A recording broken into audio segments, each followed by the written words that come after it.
तो जे गोसाई भाया हमें आया हमें सकाळी माल भरवाने आले पर गुडान पर थेली हमें जावर बस बहन आल्लावर है तो आज को आल्लावर माल भरवा तो इरा को कौन माल भरा हमें खटे का भरा तमान घर बोलता तो भाया हमें हमें बस में बहन हमें चले हमें आल्लावर है माल भरवाने हमें उठे बार में जाइन में तमान काई भरू तमान वो होता तो भैया दुपारी की तो 8 थैली भरी है आयो आन खावाने आन घेऊन जाईन तो रटे बांधला आणि जर बिस्लरी भरवली उतर भरीन हमें हवे में उठरो माल भरीना दूसरी जगह माल लेवा आयो आटे तो माल पड़ियो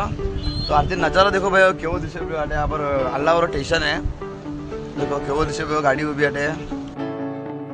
इतनी गाड़ी लोड करी आज बिस्लरी आणि अब रट काई को नहीं तो इतनी खाली काजी भी देखो भाई गाड़ी में हाँ हमारा ड्राइवर है भाई देखो आरती आगे वाले खाई होगा तो भाई हमारे ढाबा में आन खावा पे